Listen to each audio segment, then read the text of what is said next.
Think I figured it out. Can you hear me?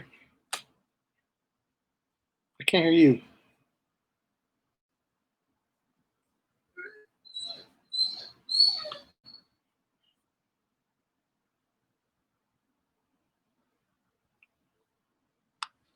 Hi, cutie.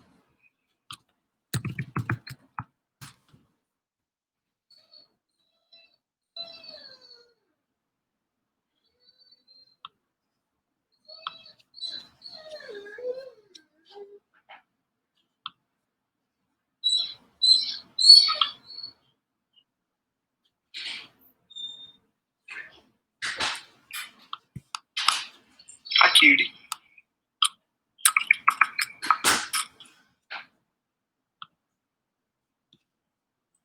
All right, I think we are live. I think things are going finally. I couldn't get it to start right. It was not doing what it was supposed to do for a minute. Look for my headphones, but guess I'll be all right. We're waiting on Evan to join.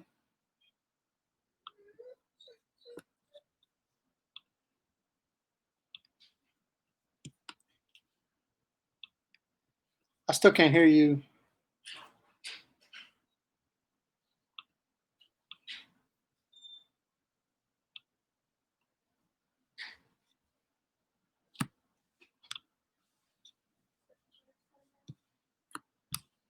Talk again. Still can't hear you. Is your hold on. Okay, now talk. Check. 1, 2. I got you. Okay, you turned me. I think you turned me off. I think I did. I think I muted it. We're good. Just waiting for people to populate, and then we'll waiting for Evan. I don't know where Evan is.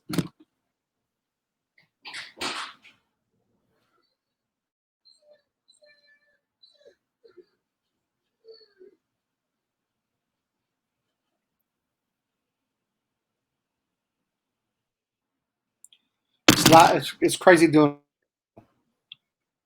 the idea that we're live right now, but yet the show really hasn't started yet. Bananas.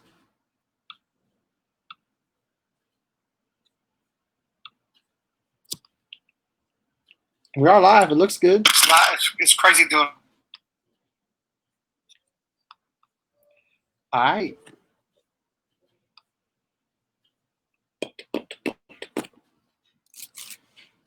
All right, I'm gonna give it just a couple more seconds, and we're gonna start.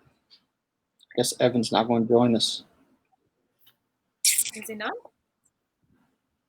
I don't know. He's not on here yet.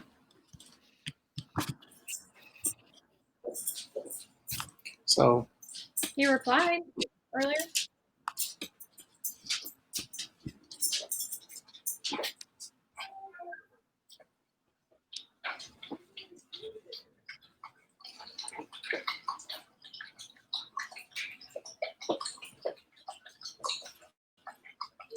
Between you and the dog. Can you hear the dog? Yeah. He's drinking water. Is that how it goes? Yeah. I'm so goofy. Look how cute with your glasses on. Yeah, I wanted to be able to see.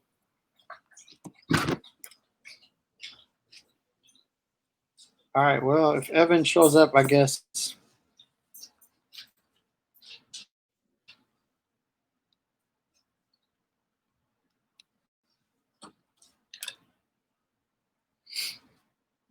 Guess we'll start. I guess we're gonna start like here in 1 second.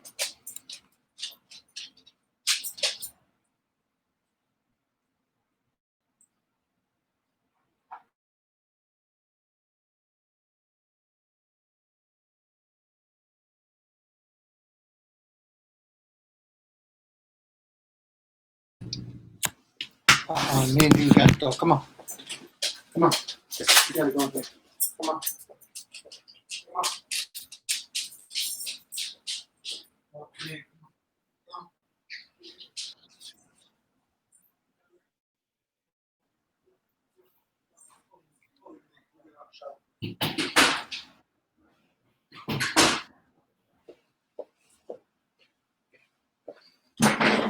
All right.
All right, we're going to go ahead and start. Okay. Guess Evan's not coming. I don't know if he is or not, but we'll see.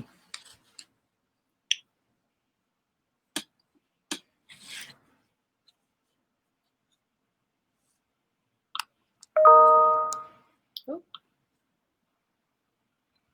What was that?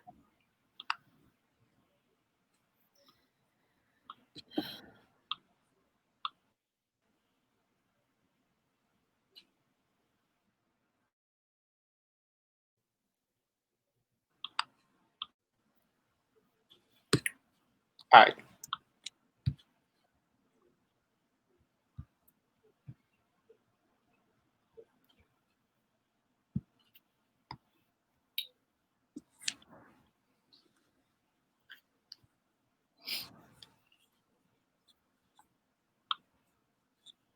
Okay, here we go. I'm going to start. Actually, hold on. I'm going to get my headphone.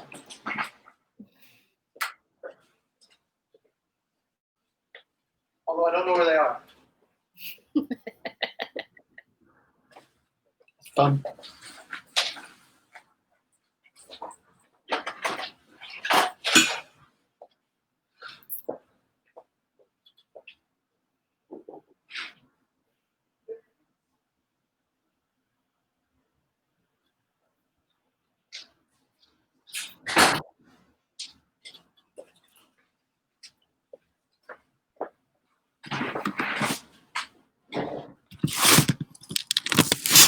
Okay, can you hear me? Yeah. Good.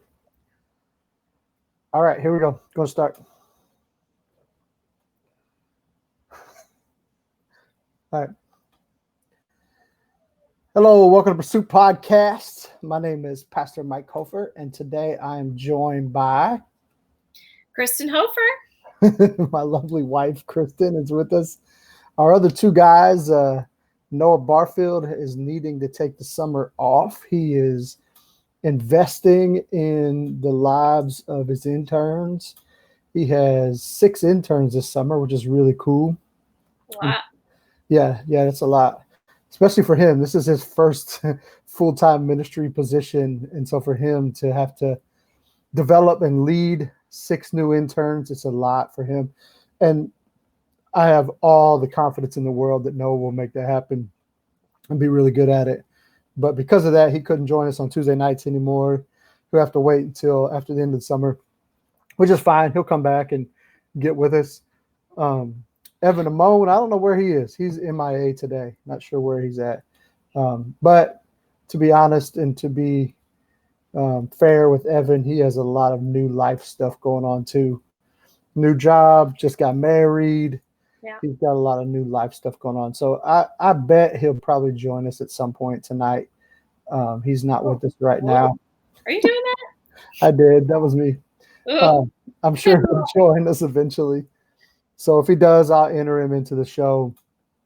And today's gonna be fun. We're gonna talk about some real heavy stuff today. Mm. Our lead pastor, Pastor Derek Shields, the lead pastor of Christ Community Church, Columbus, Georgia, is going to be joining us here a little bit later on in the show. He is African-American pastor who pastors a beautifully diverse church here in Columbus that I am the student ministries pastor for. My wife leads, Miss Kristen leads worship there, is on the worship team, leads the youth worship, mentors young women at that church. And so Pastor Derek's going to join us here in a little bit. We're going to talk about what should the church's response, and not just Christ Community Church, but what is the church global, the big church? What should our response be to this whole racial tension in the country and racial tension around the world, and the idea that we are called as Christ followers to racial reconciliation? And so we're going to talk through that a little bit with Pastor Derek. That'll be fun a little later on in the show. So I want to talk a little bit about what's been going on in life. Chrissy, what have you been doing? What's up with your life? What's been going on? Working. Working? Back to work now? That's fun. Yeah, working a lot. Our schedule just changed, so we work from the moment we get there till about 3 o'clock-ish. Like, we don't really stop anymore. So so it's been a little different this week. We just started it yesterday. It's been new. I don't know. Gardening. Chickens. Oh yeah. The Hofer fam has chickens now, which is hilarious to me. Yeah. I grew up in the city and did everything I could as a child to get away from farming. My dad and his family all are farmers for as far back as you can trace. The Hofer lineage, they're all farmers. And I tried my best to get away from farming as a kid. I baled hay with my Uncle Bobby for a while. And I remember when we were really young, 9, 10 years old, we had a farm out at my Uncle Billy's house. And we'd all have to go out there and like pick weeds and do stuff that I never wanted to do again ever in my life. Told my Uncle Bobby one day when I was like 17, said, I will go to college and get a job where I can sit in an air conditioner every day, all day, because I hate this. And so I did everything I could to get away from farming. And now we have our own little urban farm with chickens, and it's kind of come back full circle, which is fun. Yes. I mean, I like to do that kind of thing. I like to be outside. So, didn't have chickens as a kid, but sure enough, shoveled enough cow poop. So I'm good. I'm good. No, I've had my experience. No thanks. I don't want to shovel any cow poop. I did take care of some stables of horses for a while because one summer my Uncle Bobby, instead of paying us, bought us. Well, he paid us some, but mostly our money went towards buying a horse. And so my cousin Billy and I both had horses, and we would have to go and shovel and muck the stalls and stuff sometimes. My favorite part was Uncle Bobby had a bull, a big old bull, and the game was to see who could touch the bull's forehead without getting run over. That was our game. And I wouldn't be playing that game. Because bulls don't turn real well. They don't like turn 90-degree angles. They jump, but they don't turn. Yeah. And so if you did it from the side and you hit him and ran around him, he couldn't get you. But if you like hit him and tried to run, he would run after you. And that was kind of the fun part. I'm good. Yeah. Yeah. Yeah. For me, I guess school is a big part of what I'm doing right now. I am on my 3rd class in the last few months. I have not had a break from school since January, first part of January, because this semester, I decided to take multiple classes back to back to back. And so I've been doing that since January. And right now I'm in a really cool class called Preaching the Life of Jesus. And we're talking through, like, what does it mean? How do we write sermons based on the Gospels, basically, is what it was. We're supposed to go to Jerusalem. We're supposed to go to Israel with this class, and we were going to get a chance to preach a message at the spot the message came from. And I don't know how to explain that really well, but basically, give you an example. I was told to preach a message about baptism, and it was going to be at the Jordan River where Jesus was baptized. And so that would have been my sermon for that trip. But because of COVID and everything going on, we weren't able to go to Israel. They have us slated to go next year if we still want to go. So I don't know if that's going to happen or not. We'll see. I don't know what's going to happen next month, let alone next year. So we'll see what happens there. Yeah, so we got a lot going on. The Hofer fam has a lot going on. Yeah. This week we wanted to do one of our joy moments of the week. And so I just want to throw it out there. And do you have, what was your joy moment of the week this week, Kristen?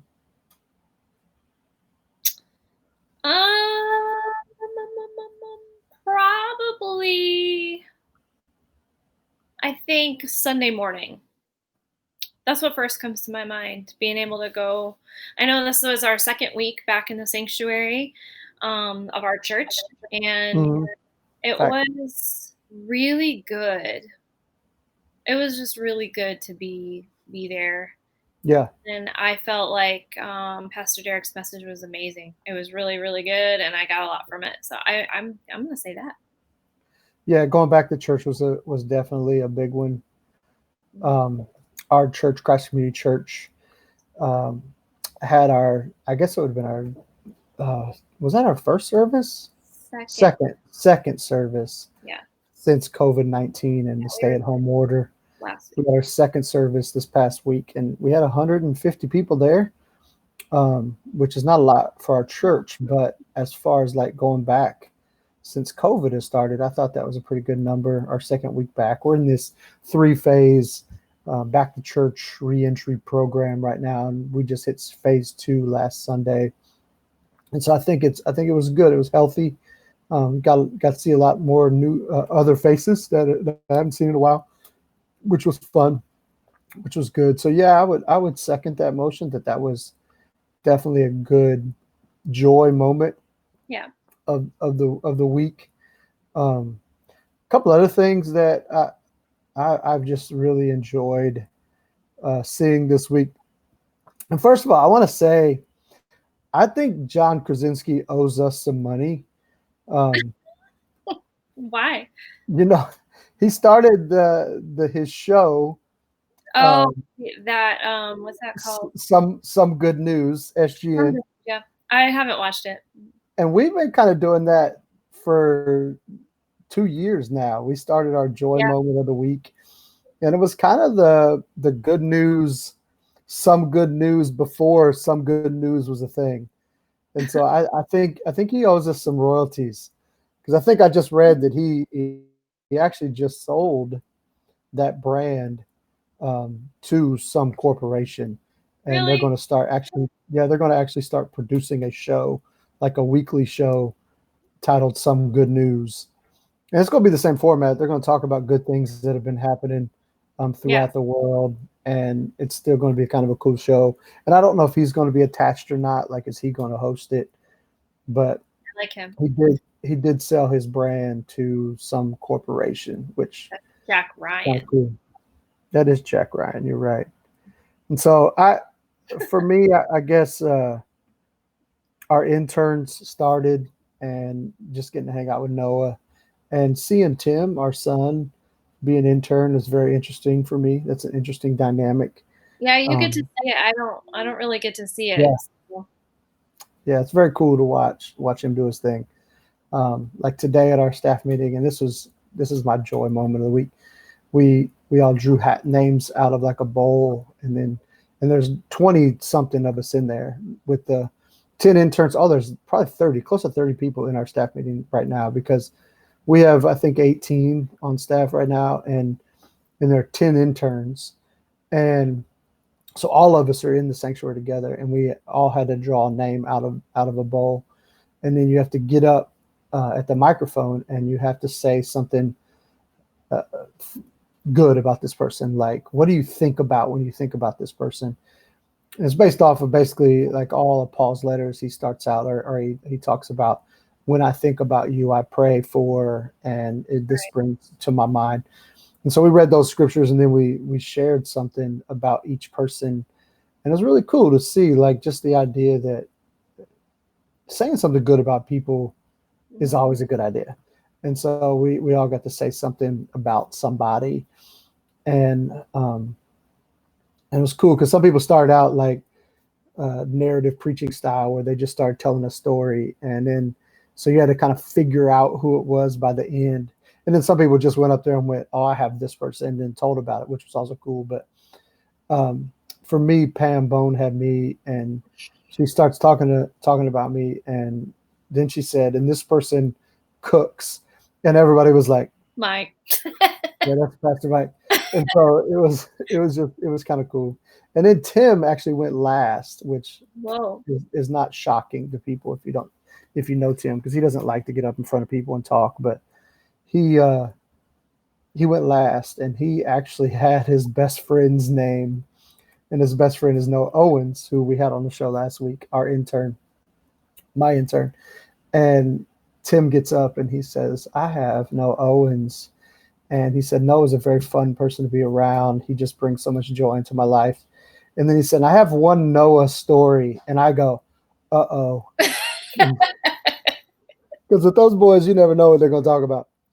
And so but he told a really cool story. He just said that when they were at the beach on their intern orientation week, that's our interns get to go to the beach for a week before they start their internship and get to know each other. And they do some coaching and some leadership development. It's a really cool part of the program.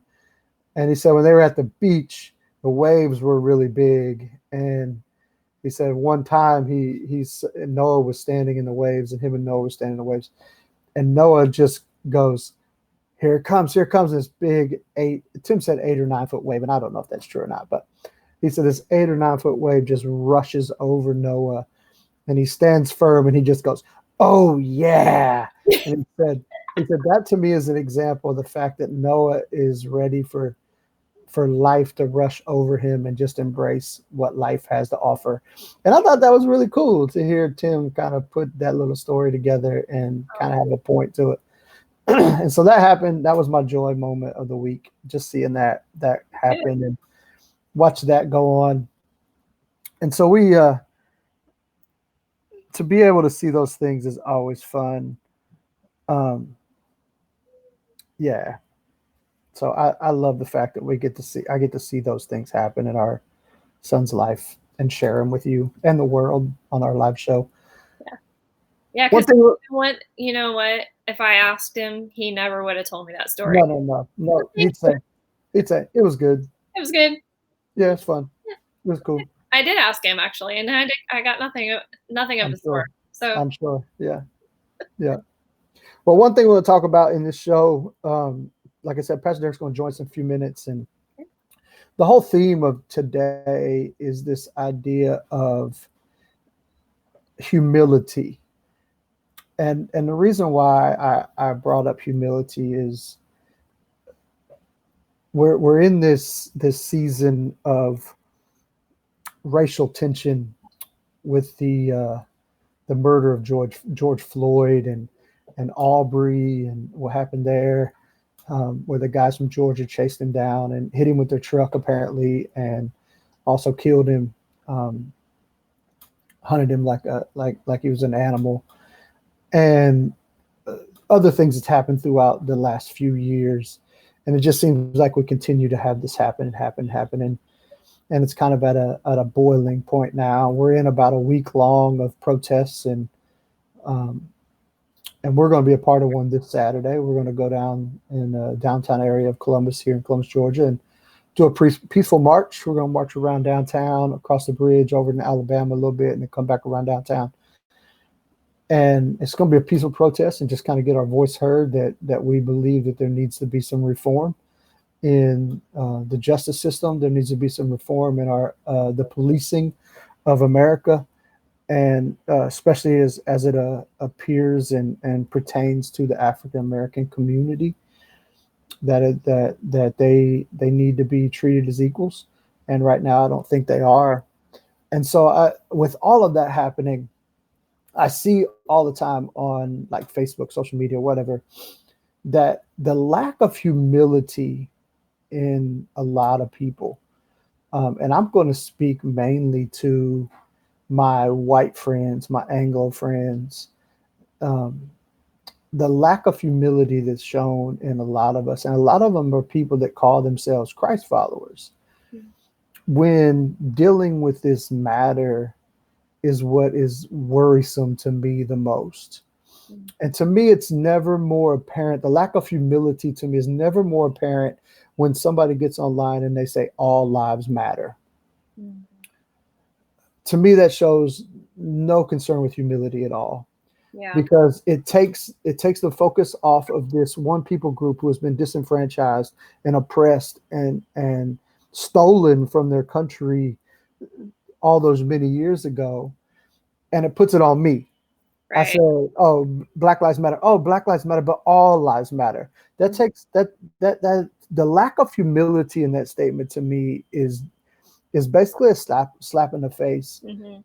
not only to my African American brothers and sisters, but to me, like as a Christ follower who's called to be humble, and and it bothers me that that's where we go with this. Right. And I heard it said that yeah, we understand all lives matter. It would be kind of like me coming home and I heard Michael Shea say this. He's a comedian, head writer for one of the co-head writers for Saturday Night Live, and his comedy has some language in it, just to put that out there. So it's probably not something you want to go on Google, but if you're a teenager and your parents don't want you to see that kind of thing. Mhm. But he says this, and this is a poignant statement. But he says as a comedian, it's funny. But he said it would be like me coming home and telling you, my wife, and you saying to me, "Oh, Mike, I love you," and then you saying, "Do you love me?" And I go, "Well, of course, honey. I love everybody. I love all God's creatures." And that to me is what it's like when we say, "Yeah, Black Lives Matter, but all lives matter." There shouldn't be a Right. but in There should not there. be a butt there. Mhm. Yeah, and and until Black lives do matter on the same level as white lives, then we can't say all lives matter. Right. And so I would love to see us regather that idea of humility, that even if I don't agree, even if I don't necessarily see the reason for this Black Lives Matter movement, as a Christian, I should at least listen with humility. I should at least lean in to my African American brothers and sisters with humility and say, there's something here I can learn. What is it? And focus on what can I do to make it better Mm. as a Christ follower. And so I I've really been concerned with the lack of humility in a lot of my Anglo and white Christian brothers and sisters. Mhm. And I'd love to see us get back to that idea of being humble, um, in our mindset. What do you think about that? I I know that's a hard question, but That is a hard question because you know how I am, and I agree with everything you say, with what you're saying mhm. completely. Um, I don't know. I Let's think I'm just really, really overwhelmed with the whole situation. Like, I don't right, really know what to do with it at this point because I don't I don't know. I think of the situations, like all the things that happen with yeah, George Floyd and Aubrey, and I just I don't understand it. Like, I think part of me wants to understand why, mhm. what made those people do those things. I don't know. I think I'm more like angry, and so And I'm by those people, you mean like the two guys that killed Aubrey and the police? Why do yeah, they act the way they do sometimes? And right. Like, what in them right, gave them the reason to do what they did? I don't right, understand it. How could you not like someone or some people group so much right. that you felt like it was okay for you to do those things? I don't know. I'm just so like I don't know what to think about it, to be honest with you. It Right. really does make me angry. Um, and I am ashamed a little bit because Mhm. of the color of my skin. Like, our people should not ever do that. Like, no one should ever do that. And we should all be, I'm just ashamed for the way that Yeah. our society is acting right now. And so Mhm. I'm just trying to stay quiet. Yeah. That I think that's, but I think there's some humility in silence right now, and not silence like we shouldn't speak out, because silence is also, um, we shouldn't be silent, especially if it's something that's oppressive. And God is for the voiceless. God is for the oppressed. God is for the marginalized. God is for those who need help. And so, as Christ followers of the church, we should be for those people too. right. And so, silence is probably not the right No, um, posture, but listening is the right posture. exactly. And hearing our brothers and sisters at this point is the right posture. And so Exactly. I want to read some scripture, and it's Philippians 2:3-4 is what I'm going to read. And it just says this: don't be selfish. Don't try to impress others. Sometimes I think when we get into this argument, and not argument, but this discussion about Right.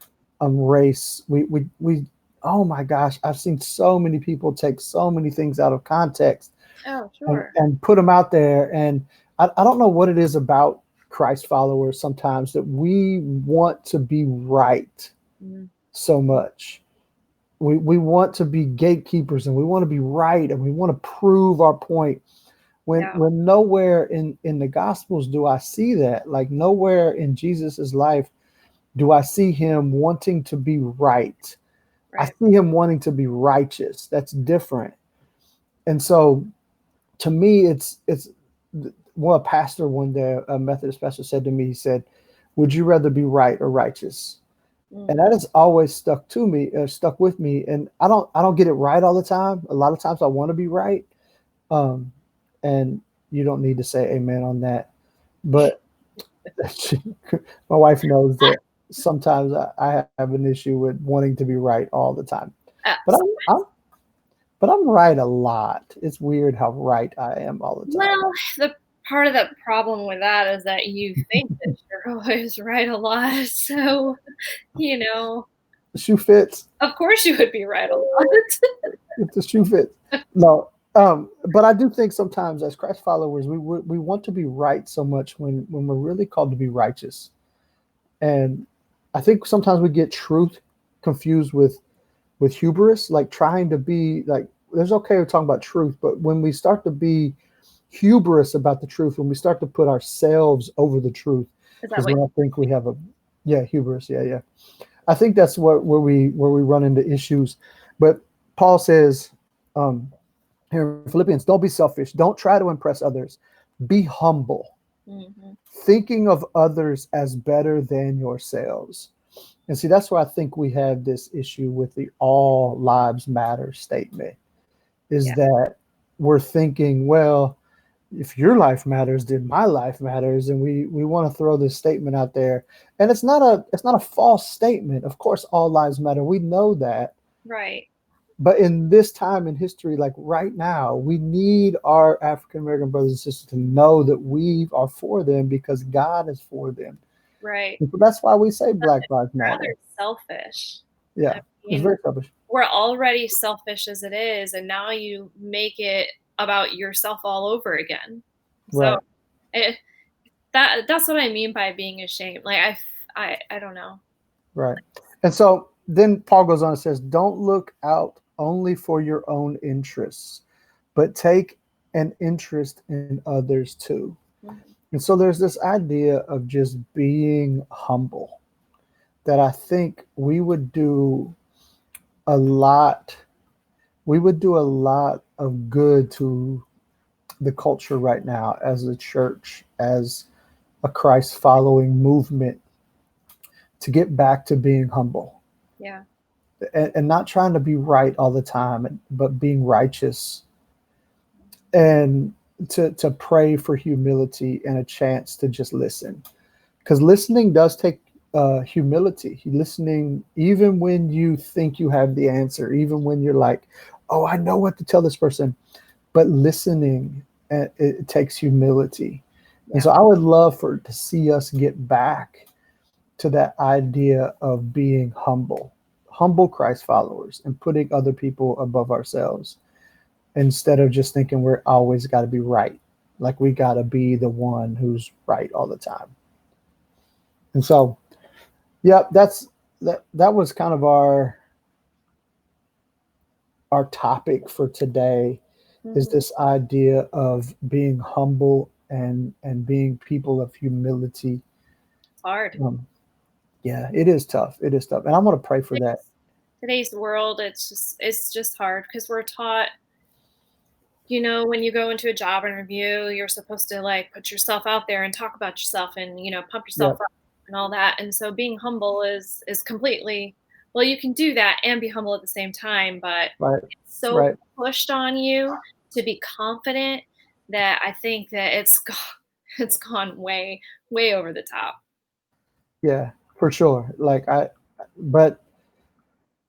So to kind of sum it up, I think if we would get back to being people of humility, to being humble people. I heard it said, and I've heard people quote this before, that humility is not thinking less of yourself. Like, we don't have to be ashamed. We don't have to think less of who we are, but it's thinking about yourself less, right, and thinking about others more. That's humility. So I wanted to spend some time praying for that idea. Just asking God to make us humble, and to give us humility in this season of our life and of our culture.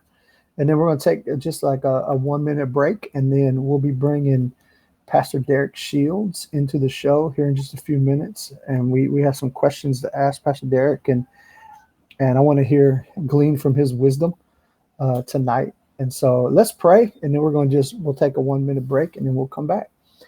Father God, I just thank you for your word. Thank you for the fact that we're created in your image. All of us, all people who've ever been created are created in your image. Father, give us, the Anglo-white American church members, Christ followers, the humility to know that we need to stand in the gap for our brothers and sisters, those who are feeling oppressed and angry and hurt and broken. Help us to stand in the gap, Father God, for them. Not to think less of ourselves, but to think about ourselves less. And Father, may your kingdom be glorified. May the broken be whole. May those who do not know you be transformed into children, men and women of God. And Father, we give you all the glory, and your kingdom be glorified first. May your will be done on earth as it is in heaven. In Jesus' name we pray. Amen. Amen. All right, we're going to take 1 minute break. Hold on, I'll be right back.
All right, back.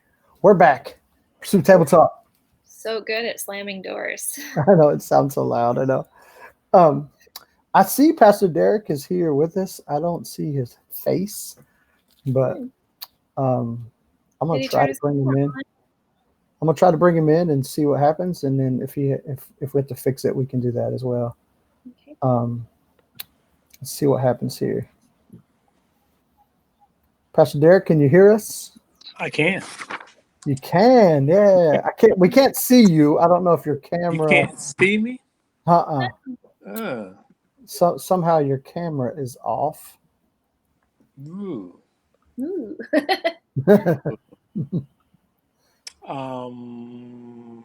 Who knows?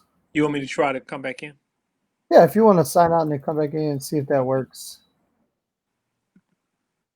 So we'll give Pastor Derek just a second to try to sign back in. I think it's funny how it just goes. Boop. Yeah, it's gone. Like it's gone. This is the fun part about having a live show. You just never know what's going to happen.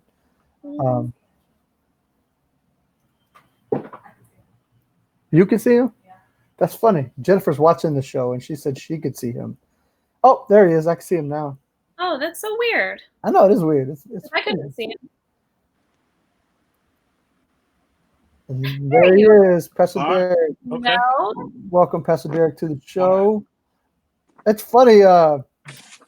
Jennifer, our friend Jennifer's watching the show live, and she said she could see you, but we couldn't see you. I don't know what that was all about. Hey, Technology, all it takes is a little flick of a button, and I know it's crazy. Evan, the first show we did, we couldn't see Evan, or we couldn't hear Evan, and we could see him, and then he would have to sign back out and sign back in, and so you just never know with technology. It's crazy.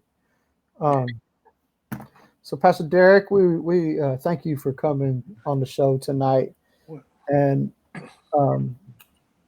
we've been talking a little bit here already about this idea of racial reconciliation and how the church can lean into that, both the global church and our church at Christ Community Church in Columbus, Georgia. And I told a little story earlier about you and how you are the lead pastor at Christ Community Church in Columbus, Georgia. And it's a beautifully racially diverse church, not only just racially, but just a diverse church, period, socioeconomically, education, everything across the board. We're a pretty diverse church, which I love, is one of the things that attracted me to Christ Community Church. And so I want to ask you this question. How did you get to Christ Community Church? Kind of tell us a little bit about your journey to becoming the lead pastor at Christ Community, because I love that story. I just think it's a great story. Okay. Well, first of all, let me thank you and Pastor Mike and Kristen for the opportunity to be here on Pursuit Table Talk. Yeah. I want to say hello to all of the listeners out there that are listening in. It's a great pleasure to be with you all. So you asked, how did I come to be at Christ Community Church? And yes, sir. As I think about that question, it started really because God called me to the church. My wife Andrea and I were, it was about 15, 16 years ago. I can't remember exactly when, but it was when God was really really showing me, and I saw signs everywhere around me that I needed to pursue ministry. I didn't know exactly what that looked like. And literally one morning, we were riding up I-185, talking to each other about where should we go. Place we were, God had made it clear that that wasn't the place for us to be, and for me to pursue this call in the ministry. And we got near the Macon Road exit, and we both just said, well, what about Christ Community Church? Isn't it over there somewhere? Never been before. We'd never been before. And so we had both been exposed or had met some people at the church through another experience. And so we went and we walked in the doors that day. And it just felt like that was where God had called us to be. Amen. That's good. And, a lot of people were surprised that we were there because we were very invested and involved in our previous location, and was asking us, why are you here? I mean, people literally asked us, what are you doing here? Yeah. and we didn't have a good answer. But shortly after that, we began to meet some people in the church, met Pastor Keith, who's Bishop Keith now, and a relationship started. Mm. A relationship started between Keith and I, between Keith, Pam, and Andrea, my wife, and others in the church. And I began just volunteering at the church event first in Celebrate Recovery Ministry. And over the years, just started to continue to get more involved, and finally came on staff. And then it just led to when Pastor Keith, God called him somewhere else. Mm-hmm. And then I found myself being considered for the lead role, and speed the story up, here I am. Yeah, that's right.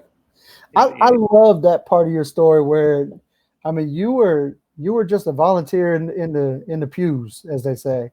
We don't have pews, but you were just a volunteer in the church. You just are a member of the church, just actively involved, and God just continued to call you deeper into your calling, and then you became on staff. Then you went to executive pastor, and then God put you in the lead pastor role, and you are absolutely the right guy for this season of Christ Community Church. And I love that story. Just the fact that you just follow God, like, hey, I'm in. Where are we going? And you ended up being in the first chair, as they say, for this season, which is really cool. And just to be transparent, I wasn't just following obediently all the time. I had a lot of questions about this journey, like, what in the world is this? Yeah, right. Yeah, so it was a 100%. lot of give and take there. Yeah, but it's been a great ride, and it still is a great ride. Yeah. I mentioned earlier, we have a beautifully diverse church, and I'm proud to be in this role. And just really, it's something that I have always been attracted to, and never really seen it like I've seen it here. Mm-hmm. And we're just beginning. We're just scratching the surface. Yeah. And I tell people all the time, and this is not just mouth service because I'm on staff there.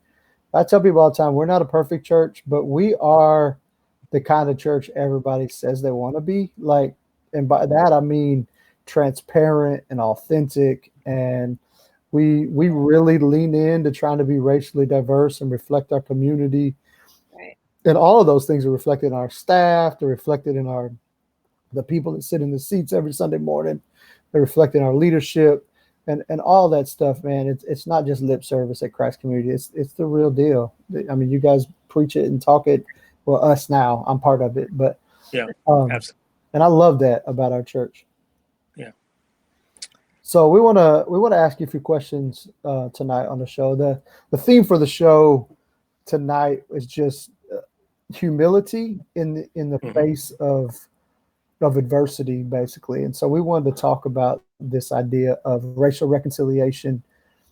As we all know, our country's going through this time, this season, where things have kind of reached a fever pitch.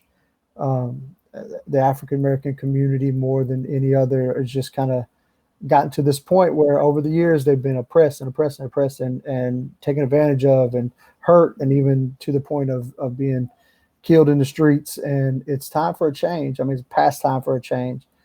And so we wanted to bring you in and just get your insight on some of that. And we just got a few questions that we want to ask, and we've given you the questions ahead of time, but we're going to go ahead and ask them so the people out there will be able to hear them too. Okay. And I think Kristen has the first question. I do. So, Pastor Derek, what do you feel is an appropriate response from the church, not just CCC, but the church global, to the racial inequality in our country? Oh, that's a great question, and complex on many levels. Mm-hmm. But let me take a stab at it. I think, the recent death of George Floyd has caused all of this, what you alluded to earlier, Mike, or Pastor Mike, with just the turmoil that's going on. but there's something different about this Hmm. season I we're in. agree. Several years ago we went through this with um, Philando Castile and Hmm. Ferguson and Right. the police officers that were killed in Dallas. Hmm. But there's something different about this particular season we're in now. Mhm. And so, and I think that is that it's literally when you hear a man say, I can't breathe, and when Hmm. you hear people saying, get your knee off his neck, Hmm. it's almost like this is the cry that people of color have been calling out for many years. I agree. Get your knee off of my neck. Hmm. And in my estimation, what I've observed is that for maybe the first time that so many people in a dominant position are listening. The visual is undeniable. Hmm. And I think what has happened and what is the appropriate response from the church is to just listen. Hmm. Listen to that cry. I Hmm. can't breathe. Hear the Amen. cry. Just hear that cry. Don't don't don't try to counter it. Don't try to explain it away. Hmm. Sincerely listen to a cry of a man who's saying, I can't breathe. Hear Yeah. the cry of the people in the audience that says, hey, you don't need to do that. You don't have to do that. I think that's what's happening here. And I think for the church, the church, not just the church global, I think we're seeing this happening. And it's appropriate that people just need to listen. Hmm. This theme of humility tonight, um, very appropriate Hmm. because if you listen when you value someone else's voice above your own, Hmm. when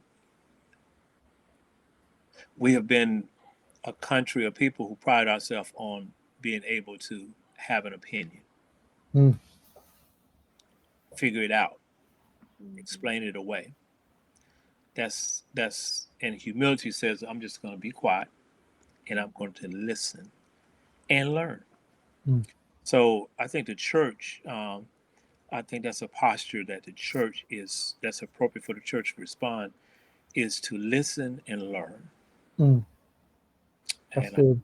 so that's what that would be my initial response to that initial question. Yeah. Um, I love it. The idea of listening and learning. That's been my posture through this whole thing. And just the idea that we can learn a lot just by listening to those who have experienced it and learn from that experience. Mhm.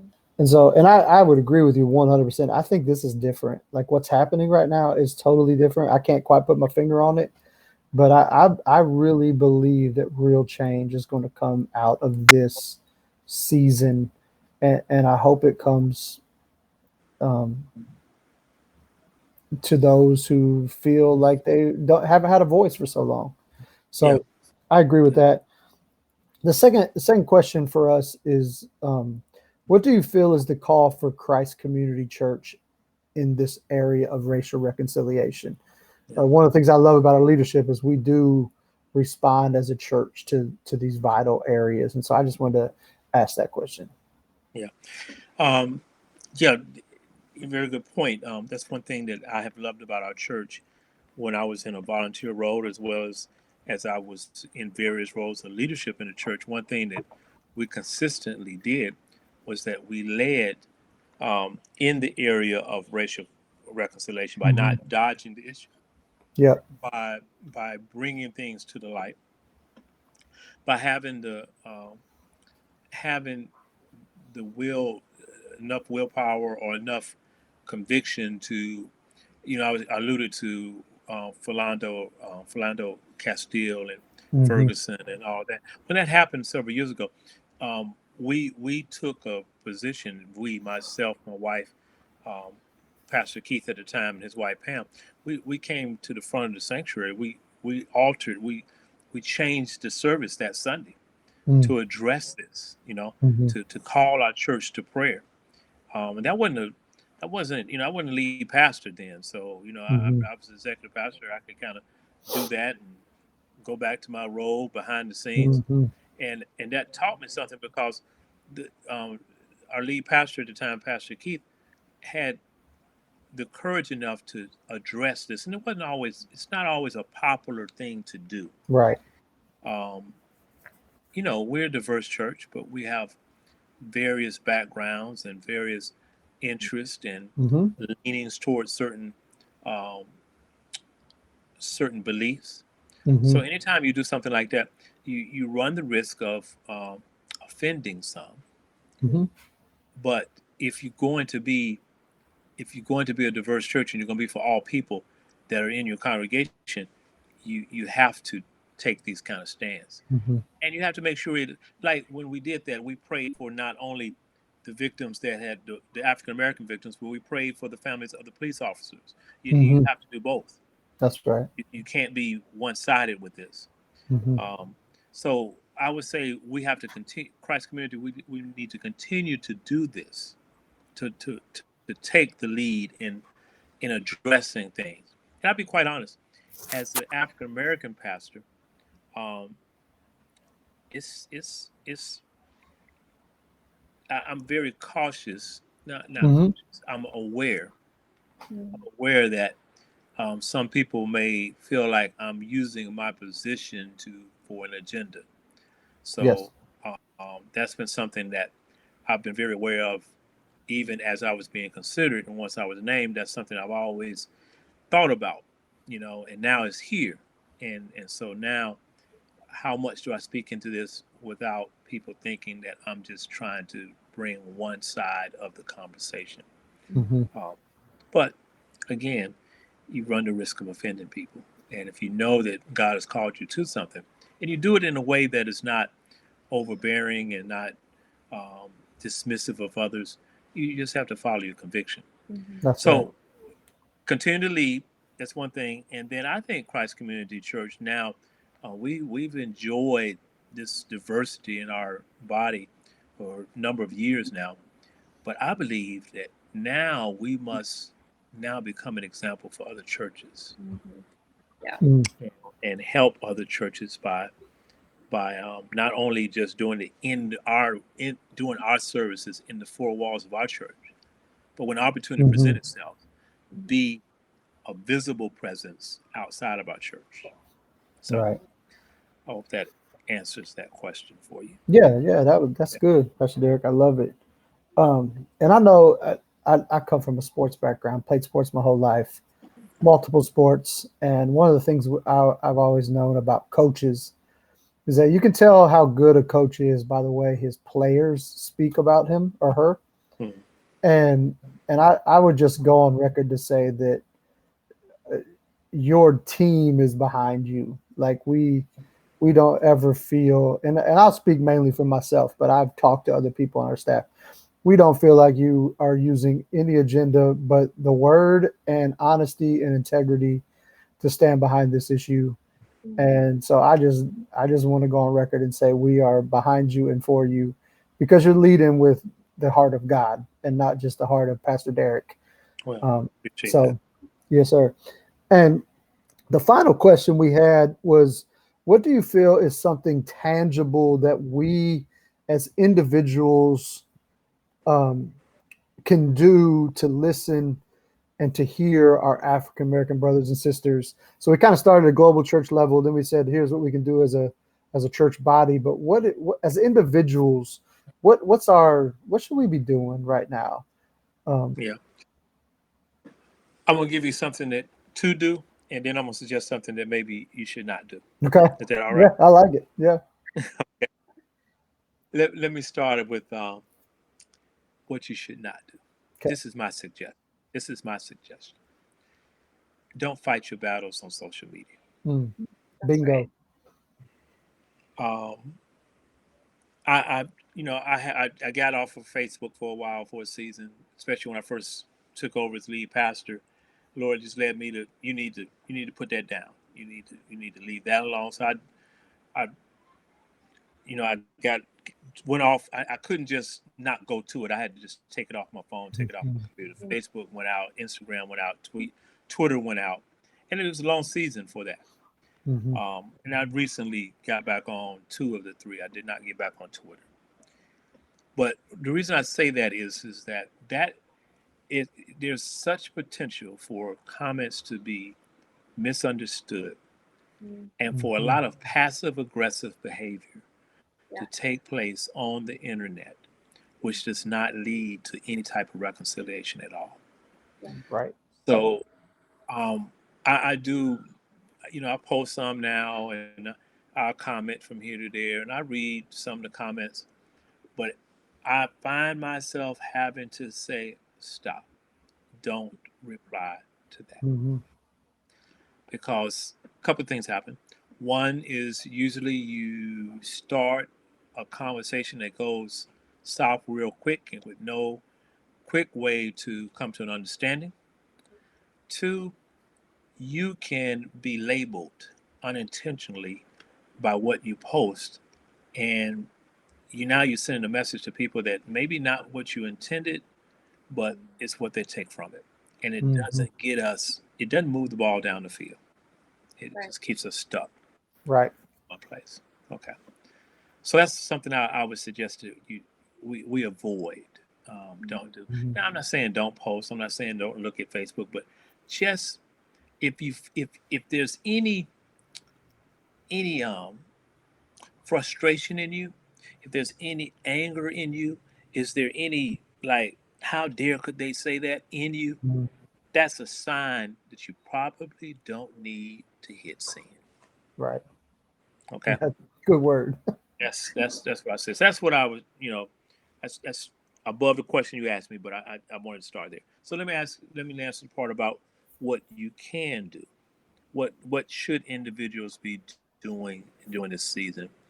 And I'm going to really direct this toward my European brothers and sisters, white folks. Yep. Amen. Amen. Who are they? Read things from African American perspective. We have on our website we have created a page that just has some videos that are from various settings that I think you would be very it just brings a lot of good information. One of them is a conversation between Pastor John Gray and Pastor Stephen Furtick that happened 2 weeks ago. 2 weeks ago. Just listen to Pastor John Gray as he shares his heart. And don't, please don't get all involved in the theology and what kind of church they have. This is a black man and a white man who are just sharing their heart. They're friends and they're just sharing their heart with one another. It's a great conversation. We have another post from Christine Kane, who's very popular in evangelical circles, along with the Dr. Anita Phillips, I believe is her name, who goes. This is a conversation that really dives into a lot of history.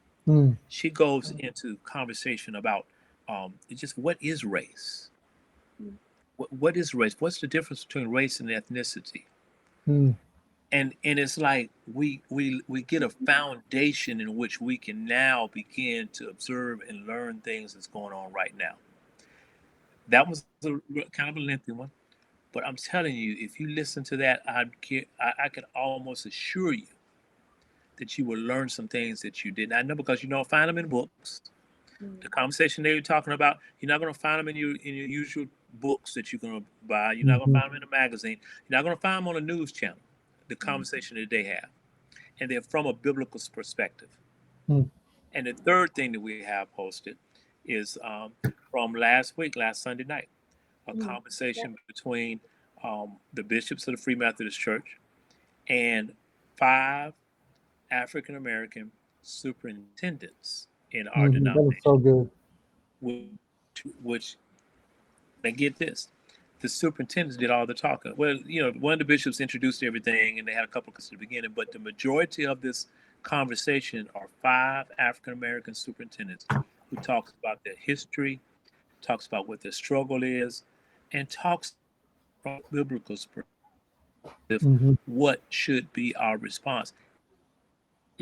That one I really recommend. When you go from Dr. Amelia Cleveland Traylor to Dr. Michael Traylor to Robert Marshall to Fraser Venter, there was some rich insight that is shared that I don't think most white people have heard.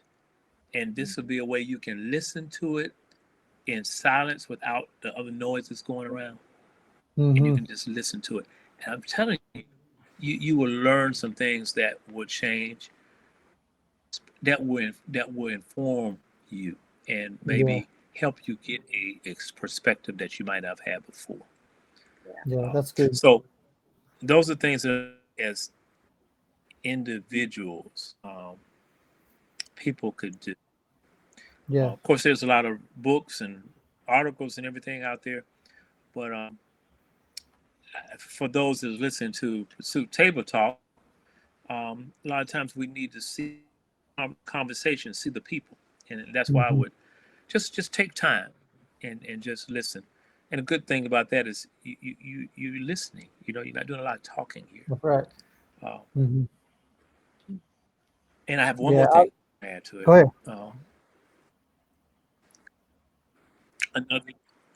One more thing. Another thing we do as individuals. Let me see if I can say this. I've heard this conversation a lot. George Floyd, for example. Well, he was. Yeah, it's a shame that happened to him, and it was wrong that happened to him. But that right there is the problem. People that you see protesting, for the most part, it starts out where, that was wrong. It should not have happened, and we need to do something about it. As an individual, let our response be, yes, it was wrong. Yes, it should not have happened. And yes, we need to do something about this. And avoid saying, but.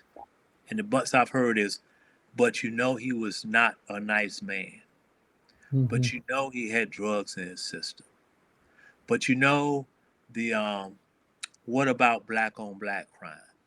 But nobody ever talks about. Just resist that temptation to do that, because when you say but, you've erased everything that preceded it. Yeah. And to those who are crying out, I can't breathe, please take your knee off my neck. They're just asking for people to hear them, and you can start hearing them. But then when you say but, you just sent a message. But what you said doesn't matter. Yeah, that's good. That's good. I think our theology of but comes out of our inability to understand the theology of lament. We've lost that in today's microwave culture, where we can voice our opinion by just picking up our phone and and we can put our opinion out there, and we speak first instead of listen first. And that, I think that's where that comes from. And it's sad, because you're absolutely right. We should be listening and stop saying, but this, but nothing. Let's just listen and lament for a while that a man lost his life and another person took it. I mean, it tragic. Yeah. And so we need to just listen and lament instead of trying to explain it away. I love that. That's a great word, Pastor Derek. And I have not seen the Christine Caine, Dr. Phillips interview. I want to watch that one. I haven't seen that one. I did see the John Gray interview. Is really good. I guess it's more of a conversation. It's not really an interview. CCClive.org. Yep. That's right. CCClive.org. You can see all those. Yeah. And There's a short little article that I wrote for Life and Light magazine. That's there as well. Doesn't compare to the other ones that I mentioned, but it's an article that I wrote that maybe would to shine a little light on the subject as well. Yeah, amen. So go to ccclive.org and you can find all that, or you can download our app, Christ Community -GA, because we're in Columbus, Georgia. You can download our app and see all that information as well. So, well, Pastor Derek, we really appreciate you giving us your time and your wisdom and your insight. We love having you around. We love having you as our lead pastor. So, I see Miss Andrea back there through the window. I'm Miss Andrea. So we love having you with us, Pastor Derek. Let me get her in the shot. Yeah, Miss Andrea for sure could be in the shot. Yeah. She's like, no. She's pretty up that little window. Hi, Miss Andrea. Yeah. I just busted in here. He's like, shh. That's okay. Okay. Our dog usually hijacks the show anyway. He usually comes in and starts barking or whatever. I don't even know. Okay. So thank you, Miss Andrea. All right, Pastor Derek, I appreciate you, sir. Hey. Thank you for being with us. Thank you for the opportunity. And we will see you tomorrow in the office. All right, then. All right, man. See you. All right, now. Peace out. Bye. That was good. Pastor Good stuff. Derek. I love Pastor Derek. Yeah, such good wisdom. And if you can get any of those resources, there's another resource out there. If you're listening, the book Beyond Colorblind. It's really good. It's by Sarah Shin. It's kind of hard to say. Sarah Shin, SHIN, and it's called Beyond Colorblind. It takes on this idea that we always say, well, I don't see color, when that's the wrong position to take. We should see color. We should celebrate color. We should celebrate the diversity of God's creation, because He created it in diverse for a reason, and we should celebrate that and not just say, oh, I don't see color. We should see color and we should embrace it and love it, because that's how God created us. And so that's another good resource out there. There's a book, Beyond Colorblind. That's one that I'm picking up that I just ordered so I can read it. And so we want to close the show today with a little bit of fun. I know it's been a heavy show, lots of stuff to process, but I want to ask one of our things we often do in our show is we have a fun question at the end to kind of close the show. And so I want to ask this question. Kristen doesn't know what's coming. Usually our other hosts don't know what's coming. I just kind of spring it on them, and it's just fun to watch their faces go, I don't know. And so this one, we usually play something like you can keep only one, or you can have only one, or this, I'm going to say you are stranded on an island. All right. You're stranded on an island, trapped on an island, and you can have the complete anthology, the complete works of 3 different people. One has to be an author. One has to be a director. Of what? So they made the movies. Okay. And one has to be a band. But that's all you can have on the island is the complete anthology of those 3 things. One author, one director, one band. And so who would you take if you could only have one author, one band, and one director, and you're stranded on an island forever? Until I build a raft out of palm trees and float away. So who would you have? One, okay, let's do it the easy way. Who's the author that you would have? One author. I know who I would have. Easy. J.K. Rowling. Yes, that's the easy one for me, because I would have J.K. Rowling too. I would take the whole Harry Potter series and just continue to read it over and over and over and over again. And there are really good authors that I do enjoy, but I think I enjoy her writing the most. For sure, yeah. For entertainment, I mean, you're going to be on an island. You need something entertaining. So I'm going to just go out on a limb here and say I've probably read Harry Potter more than I've read anything else in my life. Before I read Harry Potter, I don't think I'd ever read like a complete series of books in my life. Hmm. And I read those. So I have. that's got to be my answer. And I'm going to go out on another limb and say, I'm pretty sure I've never read another series since. Like, it's the only book of series I've ever read in my life. Yeah, I definitely Now, I have. do read a lot of books, but they're usually like for my school. Like I have this big stack of books on my desk right now that I'm in the process of reading, and these over here that I have to do homework with tonight. So, yeah. So I read a lot, but not those kinds of books. So yes, I would take J.K. Rowling. But what about a band or an I was artist? ready for that one. You could take their whole anthology. Who would it be? A band, not a person. It could be a person, band, whatever. Michael Jackson. Ooh, that's a good one. I'm trying to think of like who has a lot of music out there. / Prince. You can't take Slash. It can only be one. I mean, they're kind of the same. No, don't say that. That's I mean, blasphemy. they're not the same, but they're talent-wise. Like yes. Michael Jackson came to mind first, so I will. Okay, I'm taking New Edition. That's it. I know. That means I get Bobby. That means I get Ralph. That means I get Robert DeVoe. That means I get Johnny. They never get along. So good. But I get to pick all the stuff they've already made, so I think I'm good for a while. Okay. And that's my jam. So I'm taking New Edition. So I get Belle DeVoe. I get Bobby. I get Johnny. I get Ralph. I get Heads of State. I get that whole crew. So I'm good with that. Good. Now, what about director? Jon Favreau. Oh, I never thought about that one. That's a good one. That's a good one. Answer sometimes. You're getting a lot of good stuff with that one. I know. That's pretty good. He's awesome. That's a good. There's a good one. out there though that you can. There's still some good ones out there. Yeah, I'm probably taking somebody like a Martin Scorsese just because he has a lot of different stuff out there. I like some of his stuff. Robert Zemeckis, maybe he's got a lot of good stuff out there because he did Goonies, he did Ghostbusters. Yeah. Howard. Oh, that one. Yeah, I'm taking Ron Howard. I think James Cameron. No. Okay.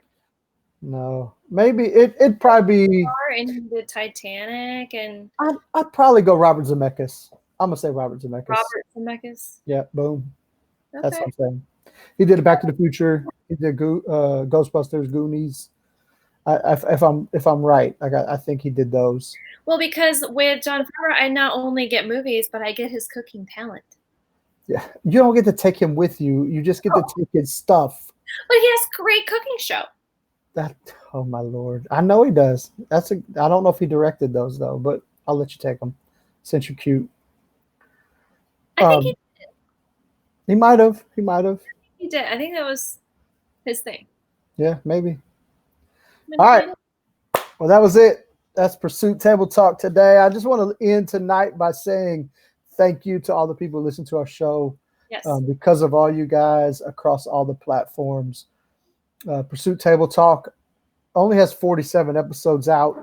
And out of our 47 episodes, we have 6,000 downloads, which is pretty impressive. That's crazy. That's more than 1,000 downloads an episode, which is very cool. I just want to thank you guys for that. Thank you for sticking with us. I know we took like an 18-month hiatus, but we are back. And Evan is going to be with us next week. He just sent me a text. I don't know if you saw it. I saw it. He said, "Hey guys, I'm so sorry. I laid down for a nap and set an alarm, but never woke up." I'm glad he did wake up, and I'm glad he texted me because I thought he got abducted by aliens or something. I know. But yeah, he is. Evan's got a lot going on, so I forgive him for sure. Well, his job. He's got a job that he gets up in the morning at 3 a.m. and goes to work. So I forgive Evan. He'll be back with us next week for sure.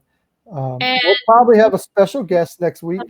Special guest host next week with us. So there'll be 4 of us to talk about the stuff.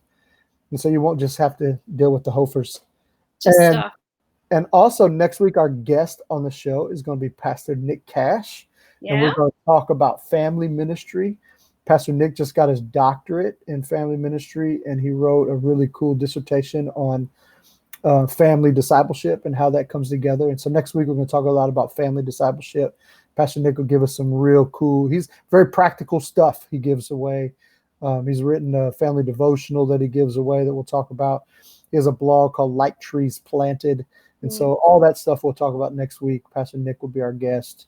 And so, man, I really love doing this. Oh, sing it, baby. I really love doing this. I really love the fact that I get to do it with my wife here. And on my own screen this time. On your own screen, in your own space, in your own computer. Yeah. So, yeah, I love y'all. Thanks for joining us. There's nothing you can do about it. And for Pursuit Table Talk, I'm Pastor Mike Hofer. I'm Kristen Hofer. And we out.